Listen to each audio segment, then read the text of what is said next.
എന്റെ 2 കിഡ്നിയും നഷ്ടപ്പെട്ടവനായിട്ട് കോട്ടയം മെഡിക്കൽ കോളേജിൽ ഞാൻ കിടക്കുമ്പോൾ ഡോക്ടർ ജയകുമാരനോട് പറയുക, അധിക ദിവസം നീ ജീവനോടെ ഇരിക്കത്തില്ല, അധിക ദിവസം നീ ജീവനോടെ ഇരിക്കത്തില്ല. ആ ഹോസ്പിറ്റലിൽ അഡ്മിറ്റ് ആയിരിക്കുന്നവരിൽ എന്റെ രോഗം ഏറ്റവും മൂർച്ഛിന്നതയുള്ളത്, ഏറ്റവും കൂടുതലുള്ളത്. ഒരു കിഡ്നി എന്റെ ഫെയിൽ ആയി പോയി, ഒന്നിന്റെ പ്രവർത്തനം നിന്നു തുടങ്ങി. ഏകദേശം 15% ഒരു കിഡ്നിയുടെ പ്രവർത്തനമുള്ള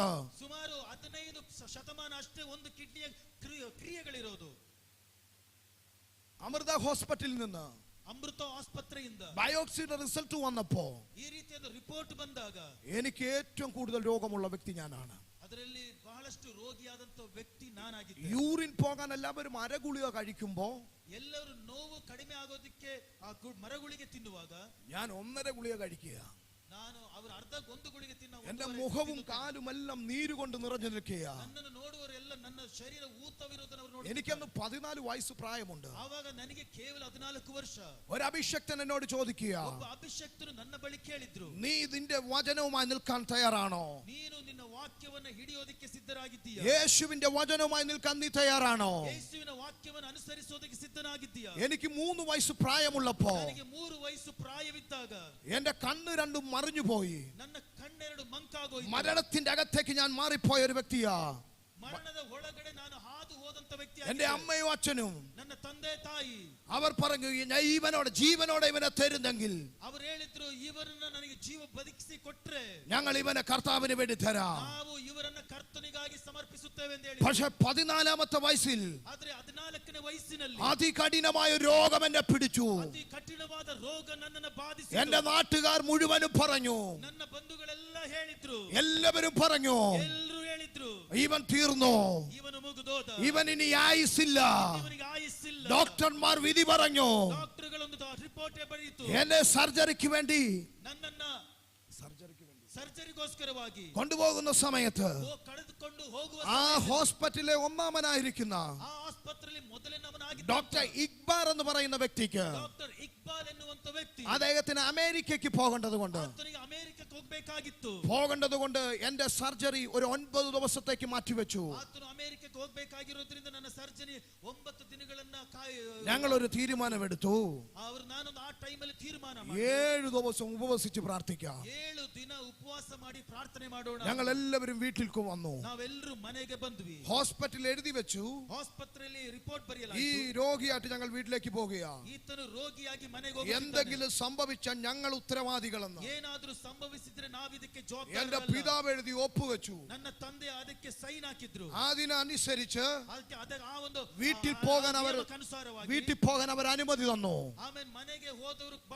ഞാൻ ഇന്ന് ഓർക്കുകയാ, എന്റെ അമ്മയുടെ സകല ബന്ധുക്കളും, എന്റെ അച്ഛന്റെ സകല ബന്ധുക്കാരും, സകല സഹോദരങ്ങളും ഞങ്ങളുടെ വീട്ടിൽ വന്നു. എനിക്ക് വേണ്ടി ഉപവസിച്ച് പ്രാർത്ഥിച്ചു. 3-ാമത്തെ ദിവസം ഒരു കർത്താവിന്റെ ദാസന് ശുശ്രൂഷിച്ചോണ്ടിരുന്നപ്പോ എന്നോട് പറഞ്ഞു, നിന്റെ രോഗത്തെ യേശു മാറ്റും.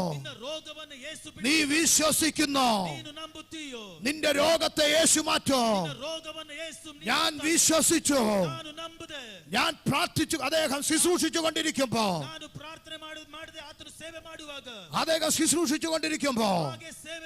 ഞാൻ കർത്താവിനോട്, കർത്താവേ നീ വിടുവിക്കാന്ന് പറഞ്ഞെങ്കിൽ ഇന്ന് ആ വിടുതൽ എനിക്ക് വേണം. ഞാൻ അങ്ങനെ വിശ്വസിച്ചു പ്രാർത്ഥിച്ചു. ഞാൻ പ്രാർത്ഥിച്ചു കൊണ്ടിരിക്കുമ്പോ ആ അഭിഷക്തൻ ഓടി എന്റെ അടുത്ത് വന്നിട്ട് എന്റെ ഈ 2 ഭാഗത്തും കൈവച്ച് പ്രാർത്ഥിച്ചു. ഒരു വലിയ ചൂട് ഞാൻ അനുഭവിച്ചു. പക്ഷെ അതെന്തെന്ന് എനിക്ക് മനസ്സിലായില്ല. വീണ്ടും പ്രാർത്ഥന മുന്നോട്ട് പോകുക. അസാധാരണമായ ഒരു സാന്നിധ്യം ആ റൂമിന്റെ അകത്തിറങ്ങി. എല്ലാവരും അഭിഷേകത്തിൽ ആരാധിക്കുക. വീണ്ടും അഭിഷേകത്തിൽ ഓടി വന്നിട്ട് എന്റെ ഈ 2 സ്ഥലത്തും കൈവച്ചു പ്രാർത്ഥിച്ചു. പൊള്ളുന്നത് പോലെ എനിക്ക് തോന്നി. ಒಂದು ಬಿಸಿಯ ಅನುಭವ ನನಗಾಯಿತು. ഞാൻ പെട്ടെന്ന് ആരാധിച്ചു തുടങ്ങി. ನಾನು ತಕ್ಷಣ ಆರಾಧಿಸಲು ഞാൻ അന്ന് അന്യഭാഷ അഭിഷേകം പ്രാപിച്ചിട്ടില്ല. ಭಾಷೆ ಅಭಿಷೇಕ ಹೊಂದಿರಲಿಲ್ಲ. പക്ഷെ ഞാൻ കൈയടിച്ച് ഭയങ്കരമായിട്ട് ആരാധിച്ചു. ನಾನು ಕೈ ಹೊಡೆಕೊಂಡು ಶಕ್ತವಾಗಿ അദ്ദേഹം എന്നോട് പറഞ്ഞു യേശു നിന്നെ വിടുവിച്ചു എന്ന്. ಮತ್ತೆ ಹೇಳುತ್ತಾರೆ ಯೇಸು ನಿನ್ನನ್ನು ಬಿಡಿಸಿದ್ದಾನೆ. അദ്ദേഹം എന്നോട് പറഞ്ഞു 2 കിഡ്നി നിന്റെ പുതിയതായി മാറി. ಆತನು ಹೇಳಿದ್ರು ನಿನ್ನ 2 ಕಿಡ್ನಿಗಳು ಹೊಸದಾದವು. ഞാൻ ആ ദൂതിനെ പിടിച്ചു. ನಾನು ಆ ದೈವಕ್ತಿನ ಹಿಡ್ಕೊಂಡೆ. ഞാൻ ആ വെളിപ്പാടിനെ പിടിച്ചു. ಪ್ರಕಟಣೆಯನ್ನು ಹಿಡ್ಕೊಂಡೆ. പിറ്റേ ദിവസത്തെ പ്രാർത്ഥനയിൽ ಆ ಮಾರನೇ ದಿನದ ಪ್ರಾರ್ಥನೆಯಲ್ಲಿ ഞങ്ങളുടെ അപ്പച്ചനെ ശുശ്രൂഷിക്കുന്നത് ನನ್ನ ಅಪ್ಪ ಸೇವೆ ಮಾಡುತ್ತಿದ್ರು. എന്നോട് പറയുക, ನನ್ನ ಹತ್ರ ಹೇಳುತ್ತಿದ್ದಾರೆ, മോനെ എബിയെ, ಓ ಮಗನೇ ಎಬಿಯೇ, നിനക്ക് ദൈവം വിടുതൽ തരുമെന്ന് വിശ്വസിക്കുന്നു. ದೇವರು ನಿನಗೆ ಬಿಡುಗಡೆ ಕೊಡುತ್ತಾನೆಂದು ನಂಬುತ್ತೀಯೋ? അദ്ദേഹം പാസ്റ്റർ. ಆತನು ಒಬ್ಬ ಪಾಸ್ಟರ್ എം.എ. ജോൺ അദ്ദേഹത്തിന്റെ പേര്. ಆತನು എം.എ. ജോൺ. ನನ್ನ ಜಾನ್. എം.എ. ജോൺ ಎಮ್ಮೆ ಜೋನ್ ಅವರ ಹೆಸರು. അദ്ദേഹത്തിന്റെ പേര്. ಆತನ ಹೆಸರು. അദ്ദേഹം മരുന്ന് കഴിക്കുന്ന ആളല്ല. ಆತನು ಔಷಧಿ ತೆಗೆದುಕೊಳ್ಳುವ. അദ്ദേഹത്തിന് ഭയങ്കര വിശ്വാസമാ. ಆತನ ಒಳಗಡೆ ದೊಡ್ಡ ನಂಬಿಕೆ. എന്നോട് പറഞ്ഞു, നീ ഇനി മരുന്ന് കഴിക്കണ്ട. ನನ್ನ ಹತ್ರ ಹೇಳಿದ್ರು, ನೀನು ಯಾವ ಔಷಧಿ യേശു നിന്നെ വിടുവിച്ചു. ಯೇಸು ನಿನ್ನನ್ನು ಬಿಡಿಸುತ್ತಾರೆ. ഞാൻ ആ മരുന്ന് മുഴുവനും എടുത്തുകൊണ്ട് ನಾನು ಅವತ್ತನ ಹತ್ತಿರ ಬಂದು, ഞങ്ങൾ ഗ്രാമപ്രദേശത്തിലാണ് താമസിക്കുന്നത്. ನಾನೊಂದು ಗ್ರಾಮದಲ್ಲಿ ವಾಸ ಮಾಡುತ್ತಿದ್ದೆ. ഞങ്ങൾ കുട്ടനാട് എന്ന് പറയുന്ന സ്ഥലത്താണ് താമസിക്കുന്നത്. ನಾನು ಕುಂಬನಾಡ್ ಎಂಬ ಸ್ಥಳದಲ್ಲಿ ವಾಸ ಮಾಡುತ್ತಿದ್ದೆ. കുട്ടനാട് എന്ന് പറയുന്ന സ്ഥലത്താ. ಕುಟ್ಟನಾಡ್ ಎಂಬ ಸ್ಥಳದಲ್ಲಿ ವಾಸ ಮಾಡಿ ഞാൻ അങ്ങോട്ട് ചെന്നിട്ട് ನಾನು ಆತನ ಹತ್ರ ಹೋಗಿ ആ ടാബ്ലറ്റിന്റെ ഇത് കണ്ടെയ്നർ തുറന്നിട്ട്, ഗുളികയുടെ കണ്ടെയ്നർ പാത്രം തുറന്നിട്ട് ಆ ಗುಳಿಗೆ ಇರುವಂತ ಕಂಟೈನರ್ ತೆರೆದು ആ ഗുളിക ഞാൻ എടുത്ത് ഒറ്റയേറിറങ്ങി. ಓಕೆ, ಆ ಗುಳಿಗೆ ಅಂದ್ರೆ ಮಾತ್ರ ಇರೋ. അതുവരെ ആരാധിച്ചവരും പ്രാർത്ഥിച്ചവരും നിശ്ചലമായി പോയി. അതുവരെ പ്രാർത്ഥിച്ചവരും ആരാധിച്ചവരും നിശ്ചലമായി പോയി. ಅಲ್ಲಿ ತನಕ ಪ್ರಾರ್ಥಿಸಿದವರು ಆರಾಧನೆ ಮಾಡಿದವರೆಲ್ಲ ಒಂದು ರೀತಿ. ഞാൻ പറഞ്ഞു, ഇനി ഞാൻ ആ മരുന്ന് കഴിക്കുന്നില്ല. ನಾನು ಅಲ್ಲಿ ಹೇಳಿದೆ, ಇನ್ಮೇಲೆ ನಾನು ಔಷಧಿ ತಿನ್ನೋದಿಲ್ಲ. ഹോസ്പിറ്റലിൽ പോകാൻ സമയമായി. ಆಸ್ಪತ್ರೆಗೆ ಹೋಗೋ ಸಮಯವಾಯಿತು. ആ മെഡിക്കൽ കോളേജിന് അടുത്തൊരു ലാബ് ഉണ്ട്. ಆ ಮೆಡಿಕಲ್ ಕಾಲೇಜ್ ಹತ್ರ ಒಂದು ಲ್ಯಾಬ್ ಇದೆ. മോഡേൺ ലാബ് എന്ന അതിന്റെ പേര്. ಮಾಡರ್ನ್ ಲ್ಯಾಬ್ ಎಂಬ ಅದರ ಹೆಸರು. അവിടെ എന്റെ യൂറിനും ബ്ലഡും പരിശോധിച്ചു. ಅಲ್ಲಿ ನನ್ನ ಯೂರಿನ್ ಮತ್ತೆ ಬ್ಲಡ್ ಪರಿಶೀಲಿಸಿ ഇതിന്റെ റിസൾട്ടുമായി ഞാൻ എന്റെ ഡ്യൂട്ടി ഡോക്ടറെ കാണാൻ ചെല്ലുമ്പോ ಅದರ ರಿಪೋರ್ಟ್ ಒಂದಿಗೆ ನಾನು ಡ್ಯೂಟಿ ಡಾಕ್ಟರ್ ಹತ್ರ ಹೋದಾಗ ഡോക്ടർ പേര് റോണി എന്നാ. ಡಾಕ್ಟರ್ ಹೇಳಿದ್ರು ಅದು ನೋಡಿ. ആ ഡോക്ടർ നോക്കിയിട്ട് പറയാ, ಆ ಡಾಕ್ಟರ್ ನೋಡಿ ಹೇಳುತ್ತಿದ್ದಾರೆ, ഈ റിസൾട്ട് തെറ്റാ. ಈ ರಿಪೋರ್ಟ್ ತಪ್ಪಾಗಿದೆ. ഇതിന്റെ അകത്ത് നില്ലെന്ന് എഴുതി വെച്ചിരിക്കുന്നു. ಇದರ ಒಳಗಡೆ ನಿಲ್ ಎಂದು ಬರೆಯಲಾಗಿದೆ. അങ്ങനെ ഒരു രോഗം ഇല്ലെന്നാ എഴുതി വെച്ചിരിക്കുന്നത്. ಒಂದು ನಿಲ್ ಎಂದು ಬರೆಯಲಾಗಿದೆ. അതുകൊണ്ട് അകത്തെ ലാബിൽ പരിശോധിക്കണോ. ನಂತರ ಮತ್ತೊಂದು ಲ್ಯಾಬ್ ಅಲ್ಲಿ ಪರಿಶೀಲನೆ ಮಾಡು. ഹോസ്പിറ്റലിന്റെ അകത്തെ ലാബിലേക്ക് പരിശോധനയ്ക്ക് എഴുതി തന്നു. ಆಸ್ಪತ್ರೆ ಒಳಗಡೆ ಇರುವ ಲ್ಯಾಬ್ ಅಲ್ಲಿ ಪರಿಶೀಲಿಸಿದಾಗ അവിടുത്തെ റിസൾട്ടിന്റെ അകത്ത് ಅಲ್ಲಿನ ರಿಸಲ್ಟ್ ಒಳಗಡೆ രോഗം എനിക്കില്ലെന്ന് എഴുതി തന്നിരിക്കുക. ಯಾವ ರೋಗ ಇಲ್ಲ ಎಂದು ഇന്ന് പകൽ ഞാൻ ആത്മാവി വിളിച്ചു പറയട്ടെ, ಹಗಲು ನಾನು ಕೂಗಿ ಹೇಳುತ್ತೇನೆ, നിന്റെ ഏതു രോഗത്തെയോ, ಯಾವುದೇ ರೋಗವನ್ನು, നിന്റെ ഏത് അവസ്ഥയോ, ಯಾವುದೇ ಅವಸ್ಥೆಗಳನ್ನು, നിന്റെ ഏത് പ്രശ്നത്തെയോ ಯಾವುದೇ ಸಮಸ್ಯೆಯನ್ನು പരിഹരിക്കാൻ ಪರಿಹರಿಸೋದಿಕ್ಕೆ അധികാരമുള്ളവനാണ് ಅಧಿಕಾರವುಳ್ಳವನಾಗಿದ್ದಾನೆ. നീ വിശ്വസിക്കുന്ന യേശു. ನೀನು ನಂಬುವಂತ ಯೇಸು ഇന്ന് പകൽ നിങ്ങളോട് പറയട്ടെ, ಈ ಹಗಲು ನಿಮ್ಮ ಹತ್ರ ಹೇಳುತ್ತಾನೆ, യേശു നിന്റെ സകല രോഗത്തെയോ ಯೇಸು ನಿನ್ನ ಸಕಲ ರೋಗವನ್ನು സൗഖ്യമാക്കുന്നവനോ. ಮಾಡುವವನಾಗಿದ್ದಾನೆ. സകല രോഗത്തെയോ ಸಕಲ ರೋಗವನ್ನು അവൻ സൗഖ്യമാക്കും. ಸೌಖ್ಯ ಮಾಡುತ್ತಾನೆ. അതിപ്പോൾ തന്നെ സംഭവിക്കുക. ಈಗಲೇ നിന്റെ രോഗമുള്ള ഭാഗത്തേക്ക് നിന്റെ കരം വെച്ച് ನಿನ್ನ ರೋಗ ಇರುವ ಭಾಗ യേശുവിന്റെ നാമത്തിൽ ಯೇಸುವಿನ ನಾಮ ആ ശരീരത്തിന്റെ അകത്ത് ಶರೀರದ ಒಳಗಡೆ വലിയ വിടുതലുകൾ സംഭവിക്കട്ടെ. ಬಿಡುಗಡೆಗಳು ನಡೆಯುತ್ತಿದೆ. ഇതിന്റെ അകത്തുനിന്ന് ഇറങ്ങുമ്പോ ಇದರ ಒಳಗಡೆ ನಿಲ್ಲುವ ഓ വിടുതലാണ്. ಬಿಡುಗಡೆ ಇದೆ. ഇന്ന് രാത്രി ഇന്ന് പകൽ ഇവിടെ വിട്ട് ഇറങ്ങട്ടെ. ಈ ಹಗಲಲ್ಲಿ ಇಲ್ಲಿಂದ ಹೊರಡುವಾಗ നിങ്ങൾ വിശ്വസിക്കുന്നോ? ನೀ ನಂಬುತ್ತೀಯೋ? കർത്താവ് നിങ്ങളെ വിടുവിക്കോ. ಕರ್ತನು ನಿಮ್ಮನ್ನ ಬಿಡಿಸುತ್ತಾನೆ. ഡോക്ടർ പറയാൻ നിനക്ക് ഈ രോഗമില്ല. ಡಾಕ್ಟರ್ ಹೇಳ್ತಾರೆ, ನಿನಗೆ ರೋಗವಿಲ್ಲ. എന്നോട് ചോദിച്ചു എന്ത് സംഭവിച്ചു. ನನ್ನ ಹತ್ರ ಕೇಳಿದ್ರು, എന്റെ പ്രായം ചെറുതായിട്ട് പ്രാർത്ഥിച്ചത് പറയാൻ എനിക്ക് ആദ്യമേ ഒരു മടി തോന്നി.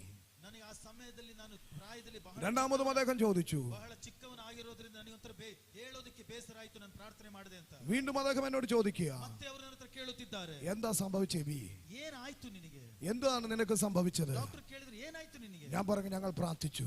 ನಾನು ಹೇಳಿದೆ, ನಾನು ಪ್ರಾರ್ಥನೆ ಮಾಡಿದೆ. ഡോക്ടർ ജയകുമാർ ಡಾಕ್ಟರ್ ಜಯಕುಮಾರ್ എന്റെ കരത്തിൽ പിടിച്ചിട്ട് ನನ್ನ ಕೈ ಹಿಡ್ಕೊಂಡು, ഞാൻ 19ാമത്തെ വാർഡിലാണ് മെഡിക്കൽ കോളേജിൽ കിടക്കുന്നത്. ಮೆಡಿಕಲ್ ಕಾಲೇಜಿನ 19ನೇ ವಾರ್ಡ್ನಲ್ಲಿ ಮಲಗಿದ್ದೆ. ആ വാർഡിലേക്ക് എന്നെ കരം പിടിച്ചു കൊണ്ടുപോയിട്ട് ಆ ವಾರ್ಡಿಗೆ ನನ್ನ ಕೈ ಹಿಡ್ಕೊಂಡು ನನ್ನ ಕರ್ಕೊಂಡು ಹೋಗಿ സകല മനുഷ്യരെ മുൻപിൽ നിന്നുകൊണ്ട് പറയുക, ಸಕಲ ಮನುಷ್ಯರ ಮುಂದೆ ನಿಂತ್ಕೊಂಡು ಹೇಳುತ್ತಿದ್ದಾರೆ, യേശുവിനെ വിടുവിച്ചെന്ന ഇവൻ പറയുന്നത്. ಯೇಸು ಇವನನ್ನು ಬಿಡಿಸಿದ್ರೆಂದು ಇವನು ಹೇಳುತ್ತಿದ್ದಾನೆ. നിങ്ങളും പ്രാർത്ഥിക്കുക, ನೀವು ಪ್ರಾರ್ಥಿಸಿ, ಪ್ರಾರ್ಥಿಸ್ರಿ, നിങ്ങളെ യേശു വിടുവിക്കോ. ನಿಮ್ಮನ್ನ ಯೇಸು ಬಿಡಿಸುತ್ತಾರೆ. എന്നോട് ചോദിച്ചു നിനക്ക് ആരാകണോ? ನನ್ನ ಹತ್ರ ಕೇಳಿ ಯಾರು ನಿನಗಾಗಿ? ഞാൻ പറഞ്ഞു എനിക്കൊരു പാസ്റ്ററായ മതി. ನೀನೊಂದು ಪಾಸ್ಟರ್ ಆದ್ರೆ ಸಾಕು. എന്റെ തീരുമാനത്തിന്റെ അകത്ത് ഞാൻ പറയാൻ തുടങ്ങി, ನನ್ನ ತೀರ್ಮಾನದಲ್ಲಿ ನಾನು ಹೇಳಿದೆ, എടാ ദൈവം നിന്നെ വിടുവിച്ച, ದೇವರು ನಿನ್ನನ್ನ ಬಿಡಿಸಿದ್ರೆ നീ എടുക്കുന്ന തീരുമാനത്തിന്റെ അകത്ത് മാറ്റമുണ്ടാകരുത്. ನೀನು ತೆಗೆದುಕೊಳ್ಳುವ ತೀರ್ಮಾನಕ್ಕೊಂದು അല്ല വീണ്ടും നിന്നെ കഷ്ടതയ്ക്കകത്തേക്ക് ദൈവം തള്ളിയിടോ. ಆಮೇಲೆ ಮತ್ತೆ ನಿನ್ನನ್ನ കഷ്ടಕ್ಕೆ ದೇವರು ತಳ್ಳಬಹುದು. ദൈവം തരുന്ന വിടുതൽ 100% വിടുതലാ. ದೇವರು ಕೊಡುವಂತ ಬಿಡುಗಡೆ 100% ಬಿಡುಗಡೆ ಆಗಿದೆ. 50% അല്ല കർത്താവ് വിടുതൽ തരുന്നത്. 100% ಬಿಡುಗಡೆ ಕೊಡಲ್ಲ. 80% അല്ല അവൻ വിടുതൽ തരുന്നത്. 100% ಕೊಡಲ್ಲ. അവൻ വിടുതൽ കൈമാറിയ ಅವನು ಬಿಡುಗಡೆ ಕೊಡ, അത് 100%. ಅವನು 100ಕ್ಕೆ 100% അത് 100% വിടുതലാ. 100% ಬಿಡುಗಡೆ. ഇന്ന് വരെ മെഡിക്കൽ കോളേജിന്റെ ചരിത്രത്തിന്റെ അകത്ത് ಆ ಮೆಡಿಕಲ್ ಕಾಲೇಜಿನ ಚರಿತ್ರೆಯಲ್ಲಿ മരുന്ന് മേടിക്കാതെ ഫാർമസി കാണാതെ ಆಮೇಲೆ ಫಾರ್ಮಸಿಯೋ ആരും അവിടെ നിന്ന് ഇറങ്ങിപ്പോയിട്ടില്ല. ಯಾವುದೇ ಒಂದು ಕೆಟ್ಟ ರಿಪೋರ್ಟ್ ಇಲ್ಲದೆ ഞാനത് അഭിമാനത്തോടെ എവിടെയും പറയും. ನಾನು ಆ ಒಂದು ಅಭಿಮಾನದಿಂದ ಇಲ್ಲೂ ಹೇಳುತ್ತೇನೆ. ഹോസ്പിറ്റലിൽ നിന്ന് ഡിസ്ചാർജ് മേടിച്ച ಹಾಸ್ಪಿಟಲ್ ಡಿಸ್ಚಾರ್ಜ್ ತೆಗೆದುಕೊಂಡು 3 ദിവസം കഴിഞ്ഞ് വീണ്ടും വന്ന് കാണണമെന്ന് പറയൂ. ನಾನು 3 ದಿನದ ನಂತರ ಮನೆಗೆ ಬಂದು 3 ದಿನ ಕಳೆಯಿತು. 3 ദിവസത്തേക്ക് വീണ്ടും മരുന്ന് തരും. 3 ದಿನಕ್ಕೆ ಬೇಕಾದಷ್ಟು ಔಷಧಿಯನ್ನು ಹಾಸ್ಪಿಟಲ್ 3 ദിവസത്തേക്ക് വീണ്ടും ടാബ്ലറ്റുകൾ അവർ തന്നുവിടും. 3 ದಿನಕ್ಕೆ ಬೇಕಾದಷ್ಟು ಟ್ಯಾಬ್ಲೆಟ್ ಅನ್ನು ಅವರು ಕೊಟ್ಟು ಕಳಿಸ್ತಾರೆ. പക്ഷെ എനിക്ക് മരുന്നില്ല. ಆದ್ರೆ ಅವರು ನನಗೆ ಯಾವ ಔಷಧಿ കാരണം എനിക്ക് രോഗമില്ല. ನಿನಗೆ ಯಾವ ರೋಗ ಇಲ್ಲ. എന്റെ രോഗം 90% മാറിയത്. ನಿನ್ನ ರೋಗ 90% ಅಲ್ಲ ಸೌಖ್ಯ. എന്റെ രോഗം 100% മാറി. ನಿನ್ನ ರೋಗ 100% ನೀಗಿ ಹೋಯಿತು. ഡോക്ടർ പറയും നിനക്ക് പുതിയ 2 കിഡ്നി ദൈവം തന്നു. ಆಮೇಲೆ ಡಾಕ್ಟರ್ ಹೇಳಿದ್ರು ನಿನಗೆ ಹೊಸ 2 ಕಿಡ್ನಿಗಳು ಉಂಟಾಗಿದ್ದಾವೆ. ഇന്ന് പകൽ ഞാൻ പറയട്ടെ, ಈ ಹಗಲಲ್ಲಿ ನಾನು ಹೇಳ 2003 മുതൽ 2003 ರಿಂದ ഇന്ന് വരെ ಇಲ್ಲಿಯ ತನಕ ആ രോഗത്തിന് ഞാൻ മരുന്ന് കഴിച്ചിട്ടില്ല. ಆರೋಗ್ಯಕ್ಕಾಗಿ ಔಷಧಿ ತೆಗೆದು ആ രോഗം എനിക്കുണ്ടായിട്ടില്ല. ಅನಾರೋಗ್ಯ ನನಗೆ ಉಂಟಾಗಿಲ್ಲ. ദൈവം തരുന്ന വിടുതൽ നിലനിൽക്കുന്നതാ. ಆಮೇಲೆ ದೇವರ ಬಲದಿಂದ ನೆಲೆಗೊಂಡಿದ್ದೆ. ദൈവം തരുന്ന വിടുതൽ നിലനിൽക്കുന്നതാ. ದೇವರು ಕೊಟ್ಟ ಬಿಡುಗಡೆಯಲ್ಲಿ ഇന്ന് ನೆಲೆಗೊಂಡಿದ್ದೆ. പകൽ ഞാൻ വിളിച്ചു പറയുകയാ, ಹಗಲಲ್ಲಿ ಕೂಗಿ ಹೇಳುತ್ತೇನೆ, നീ ഒരു അത്ഭുതമാകട്ടോ. ಅದ್ಭುತವಾಗಿ ಬದಲಾಗುತ್ತೆ. നിന്റെ രോഗം വലുതല്ല. ನಿನ್ನ ರೋಗ ದೊಡ್ಡದಲ್ಲ. മെഡിക്കൽ സയൻസ് നിന്നെ നോക്കി എന്തും പറഞ്ഞോട്ടെ, ಮೆಡಿಕಲ್ ಸೈನ್ಸ್ ನಿನ್ನ ನೋಡಿ ಏನಾದ್ರೂ ಹೇಳ್ಕೊಳ್ಳಿ, ദൈവം വിടുവിക്കാൻ ശക്തനാ. ದೇವರು ಬಿಡಿಸೋದಿಕ್ಕೆ ಶಕ್ತನು. എന്റെ വൈഫ് ನನ್ನ ಹೆಂಡತಿ രണ്ടാമത്തെ സിസേറിയൻ ആയിരുന്നു.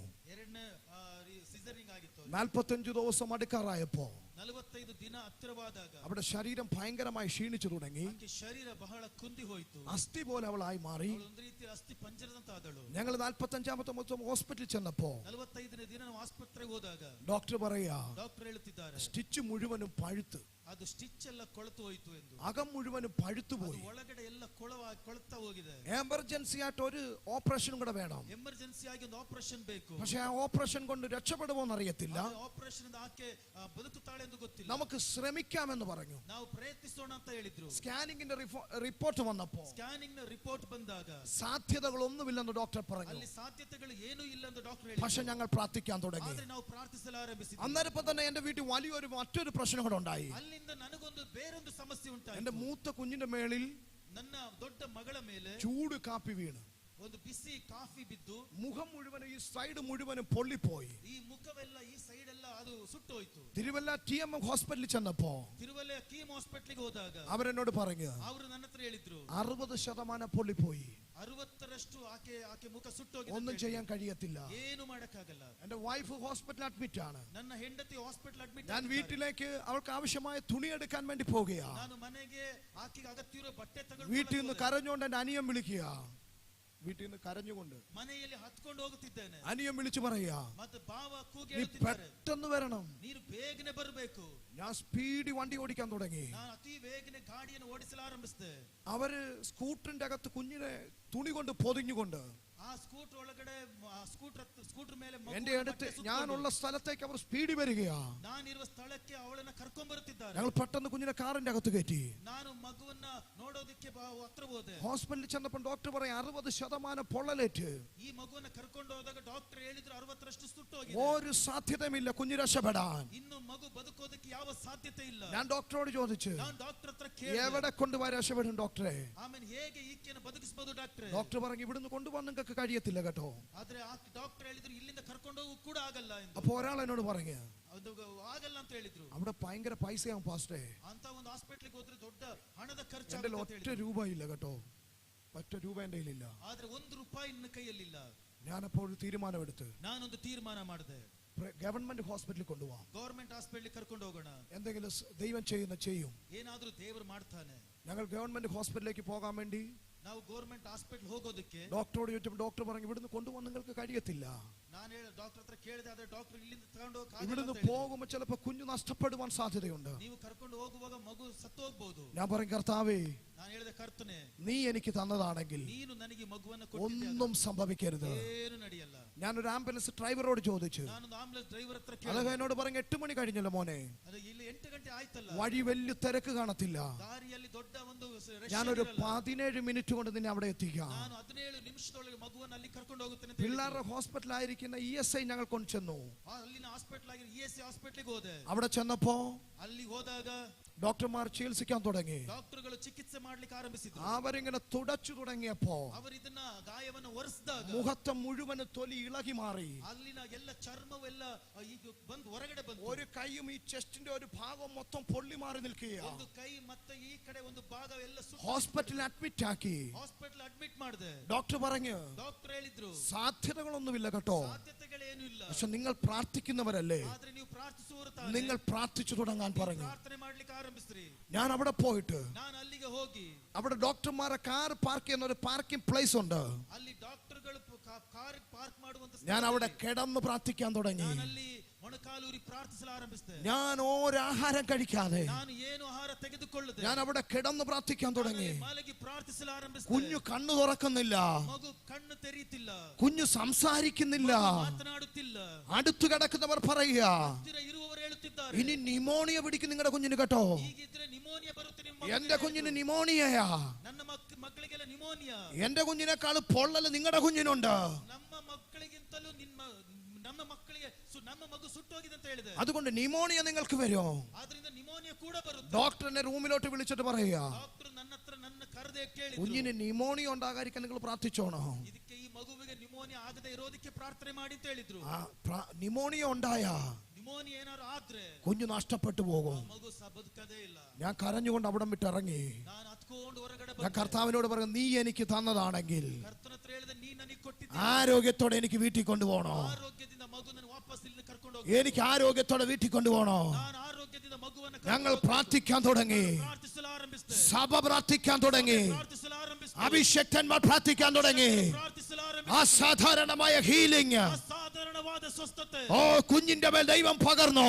ಮಗುವಿನ ಮೇಲೆ ದೇವರು 4ാമത്തെ ദിവസം ഡോക്ടറിനോട് പറയുക, ನಾನು ಅದರ 4ನೇ ದಿನವಾದ ಮೇಲೆ ഹേസലിനെ വീട്ടിൽ കൊണ്ടുവെക്കോ, ನೀನು ಗ್ರೇಸ್ ಅನ್ನ ಮಗು ಕರ್ಕೊಂಡು ಹೋಗು, അവൾക്ക് ഭേദമായി കൊണ്ടുങ്ങി. ಅವಳಿಗೆ ಸ್ವಸ್ಥತೆ ಆಯಿತು. എന്നോട് പറഞ്ഞു, പ്ലാസ്റ്റിക് സർജറി ചെയ്യുന്ന സ്ഥലത്ത് കുഞ്ഞിനെ കൊണ്ടുപോകണോ.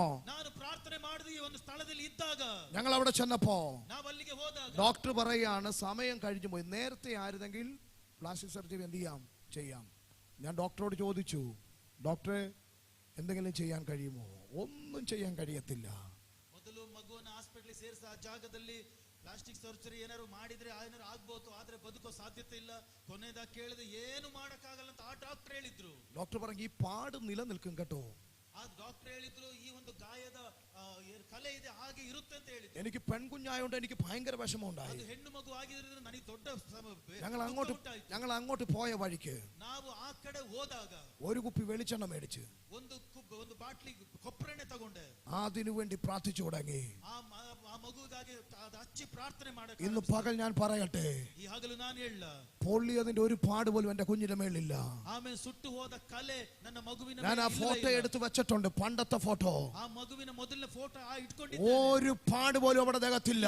ಒಂದು ಕಲೆ ಕೂಡ ಕಾಣಿಸ್ತಿಲ್ಲ. ഇന്ന് പകൽ ഞാൻ പറയട്ടെ, ಹಗಲು ನಾನು ಹೇಳ, എടാ ദൈവത്തിന്റെ അത്ഭുതം അങ്ങനെയാ. ಆಮೇಲೆ ದೇವರ ಅದ್ಭುತ ಹಾಗೆ ಇದೆ. ദൈവത്തിന്റെ അത്ഭുതം അങ്ങനെയാ. ದೇವರ ಅದ್ಭುತ ಅಂದ್ರೆ ಅದು. ഞങ്ങൾ ഹോസ്പിറ്റലിൽ ചെല്ലുന്നതിന് മുമ്പ് തന്നെ ನಾವು ಹಾಸ್ಪಿಟಲ್ ಹೋಗೋದಕ್ಕಿಂತ ಮುಂಚೆ എന്റെ വൈഫും വീട്ടിൽ തിരികെ വന്നു.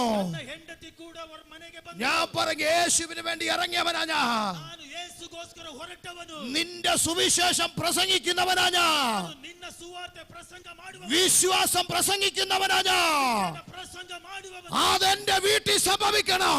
ಅದು ನನ್ನ മനಯಲ್ಲಿ ನಡಿಬೇಕು. ഇന്ന് പകൽ ഞാൻ നിങ്ങളോട് പറയട്ടെ, ನಿಮ್ಮ ಹತ್ರ ಹೇಳುತ್ತೇನೆ, സൗഖ്യമാക്കുന്ന യേശുവാ നിങ്ങളെ വിളിച്ചത്. ಮಾಡುವ ಯೇಸು ಬಂದಿದ್ದಾನೆ. പ്രശ്നങ്ങളെ പരിഹരിക്കുന്നവനാ നിങ്ങളെ വിളിച്ചത്. ಪರಿಹಾರ ಮಾಡುವ ಯೇಸು അവൻ നിങ്ങളുടെ സകല വിഷയത്തിനോ ಅವನು ನಿನ್ನನ್ನು ಸೌಖ್ಯ ಮಾಡುತ್ತಾನೆ. ഓ സകല വിഷയത്തിനോ ಸಕಲ ವಿಷಯಕ್ಕೂ അവൻ പരിഹാരം തരുന്നവനാണ്. ಪರಿಹರಿಸುವ ದೇವರಾಗಿದ್ದಾನೆ. ഇന്ന് പകൽ ഞാൻ പറയുന്നു, ಈ ಹಗಲಲ್ಲಿ ನಾನು ಹೇಳುತ್ತೇನೆ, ദൈവം സകലതിനെ സൗഖ്യമാക്കും. ದೇವರು ಸಕಲವನ್ನು ಸೌಖ್ಯ അത് ಮಾಡುತ್ತಾನೆ. കഴിഞ്ഞ് വീണ്ടും പ്രതികൂലങ്ങൾ ഉണ്ടാകുക. ಈ ಮನೆಯಲ್ಲಿ ಈ ರೀತಿ ಪ್ರತಿಕೂಲ ಉಂಟಾದಾಗ ദൈവത്തെ വിട്ടുപോകേണ്ടതിന് വീണ്ടും പ്രശ്നങ്ങൾ ഉണ്ടാകുക. ದೇವರನ್ನ ಬಿಟ್ಟು ಹೋದ್ರೆ ಮತ್ತೆ ಸಮಸ್ಯೆಗಳೇ മൂത്ത ಉಂಟಾಗುತ್ತೆ. മോളോടെ ഏറ്റവും വലിയ പ്രതിസന്ധി, ದೊಡ್ಡ ಪ್ರತಿಕೂಲವೇನೆಂದ್ರೆ ഒരു ദിവസം അവളുടെ തല അതികഠിനമായി വേദന എടുക്കുന്നെന്ന് പറഞ്ഞു. ನನ್ನ ದೊಡ್ಡ ಮಗಳು ಹೇಳಿದ್ರು, ನನಗೆ ಅತಿ ಕಠಿಣವಾಗಿ ತಲೆ ನೋಯ್ತದೆ. 2-3 മിനിറ്റ് കഴിയുമ്പോൾ അവൾ ഛർദ്ദിക്കുകയാ. 2-3 ನಿಮಿಷ ಆದಂತೆ ಅವಳು ವಾಂತಿ ಮಾಡ್ಲಿಕ್ಕೆ ഹോസ്പിറ്റലിൽ ചെന്നു ഞങ്ങൾ. ಆಸ್ಪತ್ರೆಗೆ ಹೋದ್ವಿ ನಾವು. ഹോസ്പിറ്റലിൽ ചെന്നപ്പോൾ അവളുടെ തല ഇങ്ങനെ താഴോട്ട് കുനിഞ്ഞു കുനിഞ്ഞു വരികയാ. ಆಸ್ಪತ್ರೆ ಹೋದಾಗ ಅವಳ ತಲೆ ಹೀಗೆ ಬಗ್ಗಿ ಬಗ್ಗಿ ಹೋಗ್ತಾ ಇದೆ. ഡോക്ടർ ലക്ഷണങ്ങൾ നോക്കിയിട്ട് പറയുക, ಡಾಕ್ಟರ್ ಸೂಕ್ಷ್ಮವಾಗಿ ಗಮನಿಸಿ ಹೇಳಿದ್ರು, തലയിലെ ഞരമ്പ് ക്ലോട്ടായി. ತಲೆಯಲ್ಲಿರುವಂತ ಒಂದು ನರ ಸ್ಲಾಟ್ ಆಗಿದೆ ಎಂದು. അതുകൊണ്ടാ കുഞ്ഞിങ്ങനെ ഇരിക്കുന്നത്. ಅದರಿಂದಲೇ ಮಗು ಹೀಗಾಗಿದೆ. അവൾക്ക് ഓർമ്മശക്തി ഇനി ഉണ്ടാകത്തില്ല. ಅವಳಿಗೆ ಇನ್ನು ನೆನಪಿನ ಶಕ್ತಿ ಇರಲ್ಲ. വർഷങ്ങൾ മരുന്ന് കഴിച്ചാ ಹಲವಾರು ವರ್ಷಗಳು ಔಷಧಿ ತೆಗೆದುಕೊಂಡ್ರು അവൾ ചിലപ്പോൾ നേരെയാകോ. ಅವಳು ಯಾವುದೇ ಸ್ವಲ್ಪ ಸರಿ ಆಗೋದಿಲ್ಲ. ഞങ്ങൾ ഞാൻ ഹോസ്പിറ്റലിൽ നിന്ന് റൂം വിട്ടിറങ്ങും, വാർഡ് വിട്ടിറങ്ങുമ്പോ ನಾನು ಹಾಸ್ಪಿಟಲ್ ವಾರ್ಡ್ ಬಿಟ್ಟು ಹೊರಗಡೆ ಬಂದಾಗ അവൾ തല ഇങ്ങനെ കുടിച്ചു പിടിച്ചിരിക്കുക. ಅವಳು ತಲೆಯನ್ನು ಹೀಗೆ ಬಗ್ಗಿಕೊಂಡೇ ಇಟ್ಕೊಂಡಿದ್ದಾಳೆ. മേലോട്ട് പൊക്കി വെച്ചാലും പെട്ടെന്ന് താഴോട്ട് തന്നെ വരുമോ. ತಲೆಯನ್ನು ಮೇಲೆತ್ತಿದ್ರೆ ಮತ್ತೆ ಕೆಳಗಡೆ ಹಾಗೆ ಇರುತ್ತೆ. ഞാൻ കരഞ്ഞുകൊണ്ട് താഴോട്ട് ഇറങ്ങി പോകുക. ನಾನು ಹತ್ಕೊಂಡು ಅದಕ್ಕೆ ಆಸ್ಪತ್ರೆ ಹೊರಗಡೆ ಬಂದೆ. ആ ഹോസ്പിറ്റലിൽ അന്ന് ഞാൻ കടന്ന് പ്രാർത്ഥിച്ച സ്ഥലത്ത് തന്നെ ഞാൻ ചെന്നു. ಆ ಹಾಸ್ಪಿಟಲ್ ಅಲ್ಲಿ ಮುಂಚೆ ಮಲಗಿದ ಸ್ಥಳಕ್ಕೆ ನಾನು ಮತ್ತೆ ഞങ്ങൾ അവിടെ ഇരുന്ന് പ്രാർത്ഥിക്കാൻ ഞാൻ അവിടെ ഇരുന്ന് പ്രാർത്ഥിക്കാൻ തുടങ്ങി. ಕೂತ್ಕೊಂಡು ಪ್ರಾರ್ಥನೆ ಮಾಡಿದೆ. ഞാൻ എന്റെ വൈഫ് കെസിയോട് പറഞ്ഞു, ನನ್ನ ಹೆಂಡತಿ ಗೆಸ್ಸಿ ಹತ್ರ ಹೇಳಿದೆ, നീ അവിടെ തലേ കൈ വെച്ച് പ്രാർത്ഥിക്കുക, ನೀನು ಆಕೆ ತಲೆ ಮೇಲೆ ಕೈ ಇಟ್ಟು ഞാനും ഇവിടെ ഇന്ന് പ്രാർത്ഥിച്ചു കൊള്ളാം. ಕೂತ್ಕೊಂಡು ಪ್ರಾರ್ಥಿಸುತ್ತೇನೆ. ഞങ്ങൾ ശക്തമായി പ്രാർത്ഥിച്ചു. ಶಕ್ತವಾಗಿ ಪ್ರಾರ್ಥಿಸಿದ್ವಿ. ഞാൻ രാവിലെ കുഞ്ഞിനെ കാണാൻ വേണ്ടി ചെല്ലുമ്പോ ಬೆಳಿಗ್ಗೆ ಮಗುವನ್ನ ನೋಡ್ಲಿಕ್ಕೆ ಹೋದಾಗ അവൾ ബെഡിന്റെ മേളിൽ എഴുന്നേറ്റ് നിൽക്കുക. ಆಕೆ ಬೆಡ್ಡಿನ ಮೇಲೆ ಎದ್ದು ಕೂತಿದ್ದಾಳೆ. അവൾ ബെഡിന്റെ മേളിൽ നിന്ന് ചാടുകയാ. ಬೆಡ್ಡಿನ ಮೇಲೆ ಜಿಗಿಯುತ್ತಿದ್ದಾಳೆ. ഞാൻ കർത്താവിനോട് പറയും, കർത്താവേ, ನಾನು ಕರ್ತನೆ ಹೇಳ್ತೇನೆ, ಕರ್ತನೆ, ഞാൻ പ്രാർത്ഥിക്കുമ്പോ രോഗികൾ സൗഖ്യമാകുകയാ. ನಾನು ಪ್ರಾರ್ಥಿಸುವಾಗ ರೋಗಿಗಳು ಸೌಖ್ಯ, ഞാൻ പ്രാർത്ഥിക്കുമ്പോ ഭൂതങ്ങൾ അലറിയോടുകയാ. ದೆವ್ವಗಳು ಬಿಟ್ಟು ಹೋಗುತ್ತೆ. വരാൻ പോകുന്ന സംഭവങ്ങൾ കർത്താവിനോട് പറയുക. ಹೊರಕ್ಕಿರುವ ಸಂಭವಗಳನ್ನೆಲ್ಲ ಕರ್ತನ ಹತ್ರ നടന്നുകൊണ്ടിരിക്കുന്ന സംഭവങ്ങൾ എന്നെ കൊണ്ട് പറയിക്കുക. ಹೇಳ್ತಿರುವ ಸಂಗತಿಗಳನ್ನೆಲ್ಲ ಕರ್ತನ ಹತ್ರ ಹೇಳಿದೆ. എന്റെ കുഞ്ഞു രോഗിയാണെങ്കിൽ ನನ್ನ ಮಗು ರೋಗಿಯಾಗಿದ್ರೆ ഞാൻ എന്തിനും പ്രസംഗിക്കും. ನಾನು ಏನನ್ನ ಪ್ರಸಂಗ അന്ന് മഹത്വമിറങ്ങി. അന്ന് മഹത്വമിറങ്ങി. ಆವತ್ತು ದೇವರ ಮಹಿಮೆ ಇಳಿದು ಬಂತು. അന്ന് ദൈവത്തിന്റെ സാന്നിധ്യം അവിടെ മേലിറങ്ങി. ದೇವರ ಸಾನ್ನಿಧ್ಯ ಇಳಿದು ಬಂತು. എന്ത് രോഗമെന്ന് പറഞ്ഞു ಯಾವ ರೋಗವಾಗಿತ್ತು അതവളെ വിട്ടു മാറി. ಆಕೆಯನ್ನು ಬಿಟ್ಟು ಹೋಯಿತು. ഡോക്ടർമാർ ആശ്ചര്യപ്പെട്ട് ಡಾಕ್ಟರ್ಗಳು ಆಶ್ಚರ್ಯಗೊಂಡರು. അവർ വരുമ്പോ ഹേസൽ ഇതിന്റെ മേളിൽ ചാടുകയാ. ಆಕೆ ಅವರು ಬಂದಾಗ ಈಕೆ ಮಂಚದ ಮೇಲೆ ನಗಿತಿದ್ದಾಳೆ. അവർ അമ്പരന്ന് പോയി. ಅವರು ಕೂಡ ಅಚ್ಚರಿಗೊಂಡರು. അവർ വീണ്ടും സിറ്റി സ്കാൻ വിട്ടു. ಅವರು ಮತ್ತೆ ಈಕೆನ ಸಿಟಿ ಸ್ಕ್ಯಾನಿಂಗ್ ಕಳಿಸಿದ್ರು. രോഗമില്ല, ಆಕೆ ಅವರು ಹೇಳಿದ್ರು ರೋಗ ಇಲ್ಲ, ബ്ലോക്ക് ഇല്ല. ಆಕೆಗೆ ರೋಗ ಇಲ್ಲ. ഇന്ന് പകൽ അതുകൊണ്ട് ഞാൻ ഉറപ്പോടെ പറയുന്നത്, ಹಗಲಲ್ಲಿ ಅದೇ ದೃಢತೆಯಿಂದ എടാ ಹೇಳುತ್ತಾರೆ. വെല്ലോന്റെ അനുഭവം അല്ല പറഞ്ഞത്, ಅವನು ಸುಮ್ಮನೆ ಹೇಳಿಲ್ಲ. വേറൊരുത്തന്റെ അനുഭവം അല്ല ഞാൻ പറഞ്ഞത്, ಅವನ ಅನುಭವ ಹೇಳಿಲ್ಲ. എന്റെ അനുഭവം പറഞ്ഞത്. ಅನುಭವ ಹೇಳಿದೆ. നിങ്ങൾക്ക് 100 കാര്യങ്ങൾ പറയാനുണ്ടായിരിക്കാം. ಆಮೇಲೆ ನಿಮಗೆ 100 ವಿಷಯಗಳು ಹೇಳೋದಕ್ಕೆ നീ യേശുവിനെ വിശ്വസിച്ച ಯೇಸುವನ್ನ ನಂಬಿದ್ರೆ നിനക്ക് വേണ്ടി അത്ഭുതം അവർ ചെയ്യും. ನಿನಗಾಗಿ ಅದ್ಭುತವನ್ನು ಮಾಡಿ